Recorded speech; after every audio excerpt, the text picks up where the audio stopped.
한밤중에 나에게 다급한 일이 생겨서 가족이 아닌 누군가에게 도와달라고 전화를 해야 되는데, 그때 당신에게 이 사람이면 이 한밤중에 잠을 깨워도 된다고 그래서 마음 놓고 서슴없이 전화할 사람이 있는가? 반대로 누군가가 한밤중에 위급한 상황을 만나서 나를 생각할까 하는 사람이 있을까? 한 사람이라도. 이 질문을 해보면 내가 진정한 사귐을 나누고 있는가? 그런 사람이 내 가정에 있고, 내 교회에 있고, 내 직장에 있고, 내 친구들 가운데 있는가?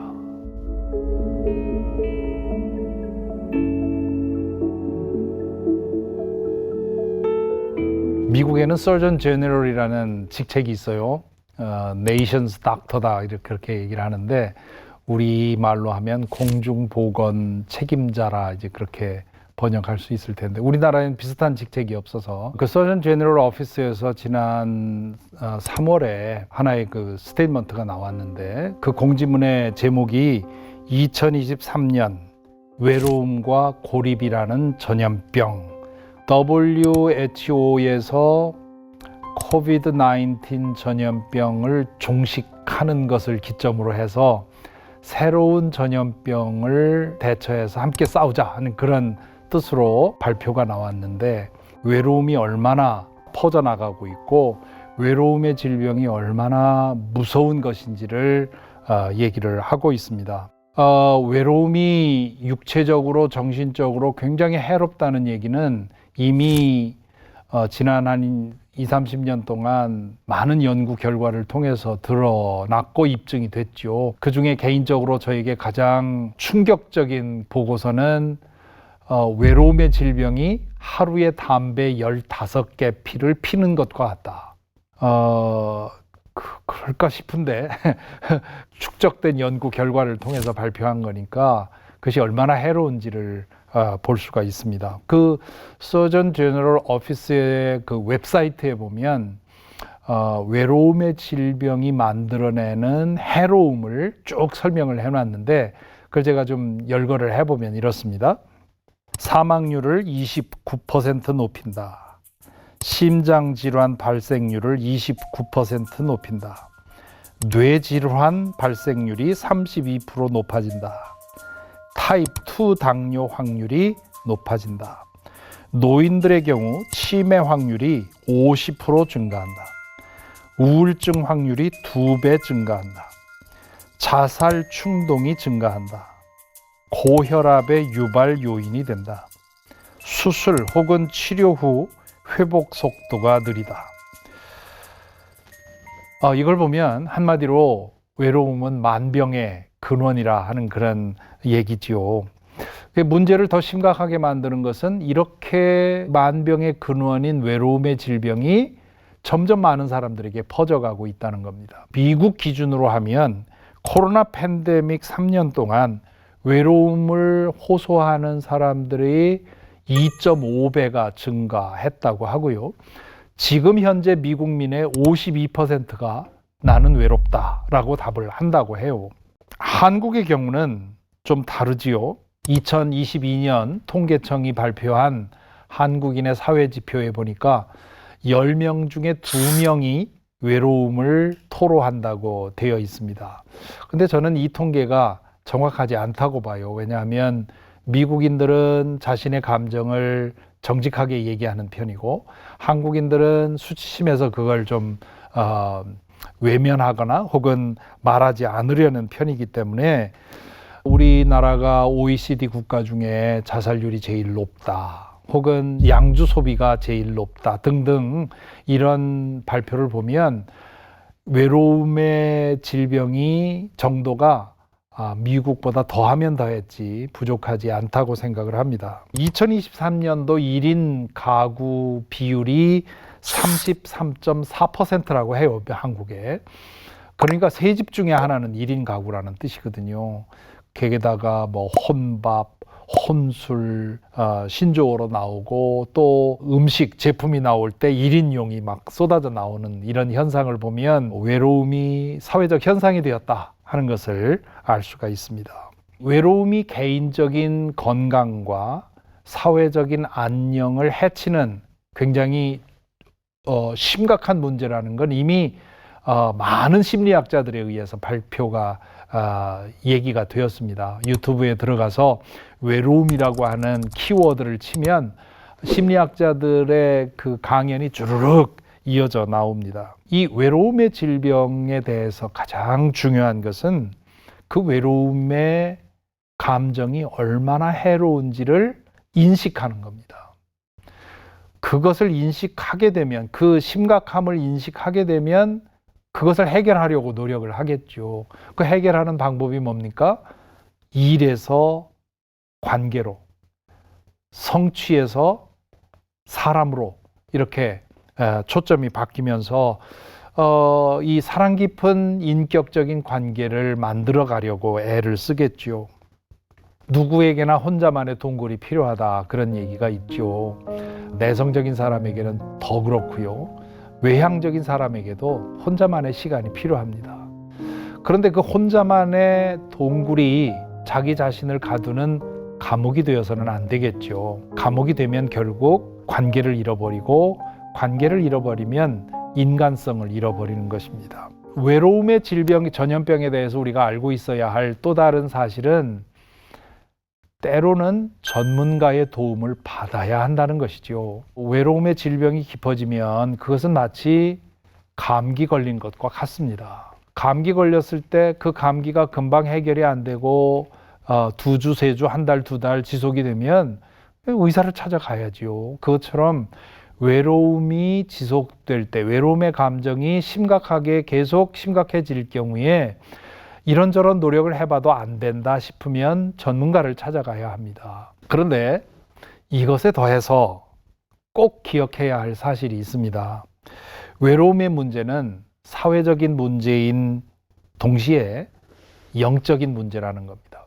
우리 한국교회에서 영적인 문제다 그러면 이것도 사탄, 마귀 이렇게 연결짓는데 그런 뜻이 아니라 영적인 문제, 즉 하나님과의 관계에서 오는 문제라고 하는 것.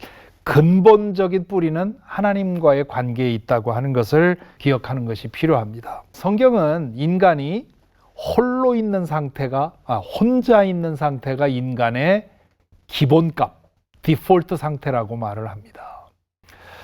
창세기에 보면 하나님께서 아담을 창조하신 후에 주 하나님이 말씀하셨다. 남자가 혼자 있는 것이 좋지 않으니 그를 돕는 사람, 곧 그에게 알맞은 짝을 만들어 주겠다. 이 말씀에서 우리는 인간의 원래 상태가 혼자 있는 것이라는 것을 알 수가 있습니다. 새 번역은 남자가 혼자 있는 것 그렇게 번역을 했는데 개역 개정처럼 사람이 혼자 있는 것이 좋지 않으니 그렇게 번역해야 맞습니다. 혼자 있는 것이 인간의 기본값이기 때문에 때로 혼자이고 살면서도 자주 혼자라고 하는 것, 그래서 혼자 있는 상태로 인해서 그 외로움은 어느 정도는 인간 존재의 기본값이라고 하는 것을 인정해야 합니다. 그런데 그 상태가 지속되는 것은 좋지 않습니다. 그래서 여기 좋지 않다 그렇게 되어 있는데, 이 창세기 1장에 보면 하나님께서 창조의 6일 동안 계속해서 참 보기에 좋았다, 보기에 좋았다 그러지요. 그 좋다 하는 말에 사용된 히브리어 토브는 모든 것이 균형 잡혀 있고 조화된 상태를 말합니다. 그러니까 인간이 혼자 오래 있는 것은 좋은 상태가 아닌 겁니다. 그래서 돕는 배필을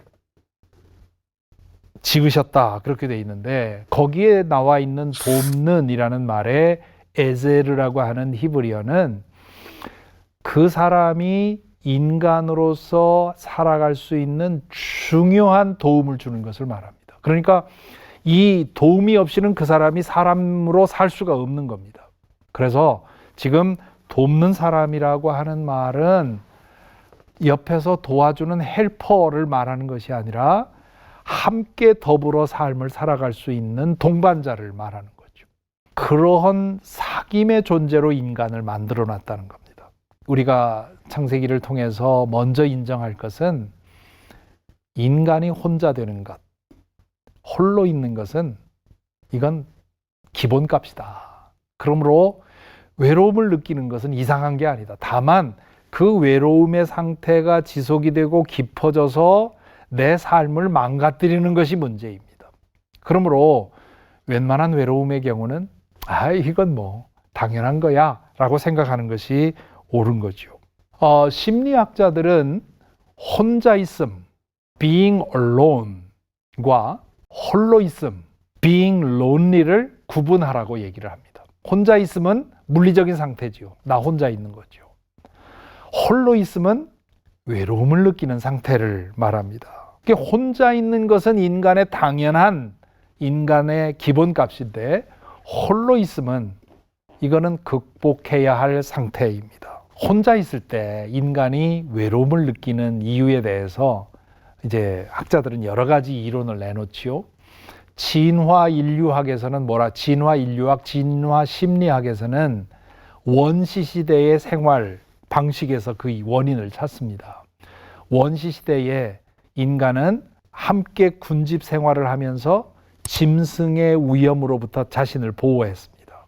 그러다 보니까 원시 시대에는 홀로 된다는 것은 짐승들의 위협에 노출된다는 뜻이에요. 그렇기 때문에 그 두려움, 외로움의 그 고정회로가 우리 뇌에 생겼다는 겁니다. 성경은 외로움의 본래적인 원인이 하나님과의 관계가 깨어진 데서 온다고 말합니다. 사람이 혼자 있을 때 두려움을 느끼는 것은 우리의 존재의 근거인 하나님으로부터 분리됨으로써 마치 우주의 미아처럼 내던져진 그런 상태에서 나온다는 것이죠. 인간은 하나님의 사랑 안에 머물러 살아가게 되어 있었습니다. 그 사랑 안에 머물러 있으면 아무것도 부족할 것이 없는데, 두려울 것이 없는데, 그 사랑으로부터 분리되다 보니까 온 우주에 내가 내던져 있는 것 같고, 그리고 그 낯선 하나님이 나에게는 위협적인 존재로 보이는 거죠. 그래서 이 외로움의 문제를 극복하는 심리학자들이 말하는 여러 가지의 제안들 우리가 주목해서 할 수 있는 대로 그것을 이용해야 하지만, 그러나 그것보다 가장 먼저 그리고 가장 근본적으로는 하나님과의 관계를 회복하는 것이 필요하다. 매일 자주 혼자 있어서 하나님과 함께 있는 이 홀로 있음을 연습하는 것이 중요합니다. 사도 요한은 이 인간의 내면에 두 가지의 감정이 있다고 말합니다. 4장 18절에서 이렇게 말하는데요. 사랑에는 두려움이 없습니다. 완전한 사랑은 두려움을 내쫓습니다. 두려움은 징벌과 관련이 있습니다. 두려워하는 사람은 아직 사랑을 완성하지 못한 사람입니다. 즉, 우리 안에는 두려움이 있든 사랑이 있든 둘 중에 하나가 있는 겁니다. 그 하나님 안에 머물러 있으면 사랑이 있기 때문에 두려움이 사라집니다. 그런데 하나님과의 관계가 끊어지면 그 사랑의 자리가 두려움의 감정으로 채워진다는 것이죠. 그 두려움, 그것이 외로움이고요. 그 감정들이 우리 안에 머물게 되는 겁니다. 우리가 감기에 걸렸을 때 그 원인 치료가 있고 대증 치료가 있습니다. 기침할 때 기침을 줄여주는 치료도 받고, 또 콧물을 흘릴 때 콧물 줄이는 치료도 받지만, 그것과 동시에 우리가 해야 할 일은 면역력이 약해진 우리의 몸을 회복시키는 거죠. 그것처럼 외로움의 질병을 해결하기 위해서 친구를 만들고 활동도 하고 또 운동도 하고 여러 가지를 해야 되지만, 근원적인 치료도 함께 해야 되는 겁니다. 매일매일 충분한 시간 하나님 앞에 머물러 깊은 사귐을 나누는 것, 그것이 우리가 해야 할 매우 중요한 일입니다. 그렇게 할 때 비로소 사회학자들과 심리학자들이 얘기하는 이런저런 그런 도움들이 실효를 거둘 수 있는 것이죠. 자, 이 점에서 우리는 교회를 다시 생각해야 합니다. 믿는 이들이 가끔 하는 말이 있어요. 교회 생활을 하자니 괴롭고 안 하자니 외롭다. 참 공감이 되는 말이죠. 많은 분들이 교회 생활을 하다 보면 그런 경험을 하게 되는데요. 이 말은 우리의 교회 생활이 얼마나 잘못되어 있는지, 혹은 우리의 신앙생활이 얼마나 잘못되어 있는지를 보여주는 질문이라 할 수 있습니다. 첫째로 이 말을 이렇게 말하면 내가 하나님 안에서 외로움을 극복한, 하나님과의 깊은 사귐 안에서 하나님의 사랑을 회복한 존재라고 하는 것을 그렇지 못하다는 것을 인정하는 셈이 되는 거죠. 교회는 다니지만 하나님과의 깊은 사귐은 없어. 그것을 자인하는 것이 되는 겁니다. 우리가 교회에서 모여서 하는 모든 일들은 하나님과의 사귐을 깊게 하는 도구가 돼야 돼요. 거기에 초점이 맞춰져 있어야 해요. 그런데 많은 경우에 그 초점을 잃어버리고 그저 행사로서, 프로그램으로서 진행되는 경우를 보게 됐죠. 두 번째로 이렇게 말하는 것은 우리 교회 문화에 대해서 다시 생각해 보게 만듭니다. 교회는 본질적으로 코이노니아입니다. 사귐입니다. 그래서 예수원의 설립자 대천덕 신부께서는 교회의 한자어를 가르칠 교가 아니라 사귈 교로 바꿔야 된다. 그래서 교회는 가르치기 위한 모임이 아니라 서로 만나서 사귐을 위한 모임이다. 그래서 함께 모여서 하나님과 사귀고 성도와 사귀고 그리고 한 몸이 되어서 세상을 위해 봉사하는 것이 그 교회가 돼야 된다. 교회에서 어떤 모임을 계획하고 추진할 때 이것이 성도들의 사귐을 얼마나 깊게 해줄 수 있는가, 그것을 생각하면서 거기에 초점을 맞춰야 되는데, 그런데 많은 경우에 그저 그런 목적의식 없이 그냥 인습대로, 관습대로 활동만 하는 그런 경우를 많이 보게 되죠.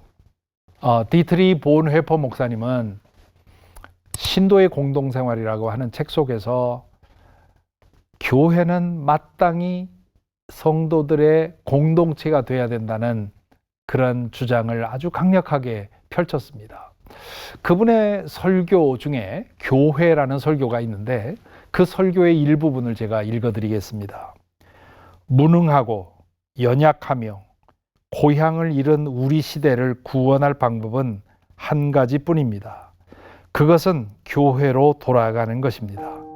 한 사람이 다른 사람을 사랑으로 떠받치고 다른 사람의 삶을 위하고 하나님 안에서 연합이 있으며 무엇보다 사랑이 있는 고향과 같은 곳으로 돌아가는 것입니다.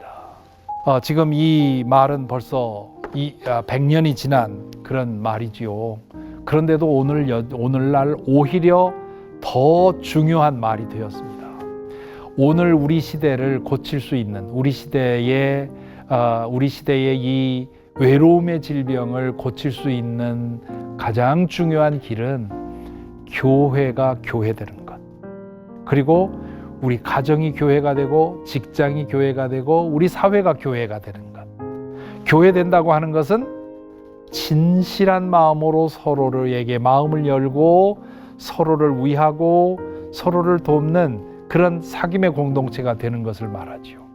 여러분 한번 생각해 보십시오. 여러분의 가정 안에 얼마나 인격적인 사귐이 일어나고 있습니까?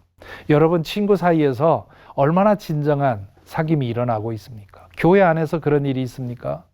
오늘날 우리 시대의 이 외로움이 질병이 된 것은 바로 그런 진정한 인격적 사귐이 사라졌기 때문이 아닙니까? 제가 우리 교우들에게 자주 하는 질문이 있습니다. 한밤중에 나에게 다급한 일이 생겨서 가족이 아닌 누군가에게 도와달라고 전화를 해야 되는데 그때 당신에게 이 사람이면 이 한밤중에 잠을 깨워도 된다고 그래서 마음 놓고 서슴없이 전화할 사람이 있는가? 그렇게 질문해 봅니다. 반대로 누군가가 한밤중에 위급한 상황을 만나서 나를 생각할까 하는 사람이 있을까? 한 사람이라도. 이 질문을 해보면 내가 진정한 사귐을 나누고 있는가? 그런 사람이 내 가정에 있고 내 교회에 있고 내 직장에 있고 내 친구들 가운데 있는가? 우리 시대의 가장 존경받는 신학자 중에 한 사람인 스탠리 하워워스가 교회가 교회되고 그리스도인이 그리스도인 되는 것이 우리가 이 세상에 할 수 있는 최고의 공헌이다. 그런 얘기를 한 적이 있습니다.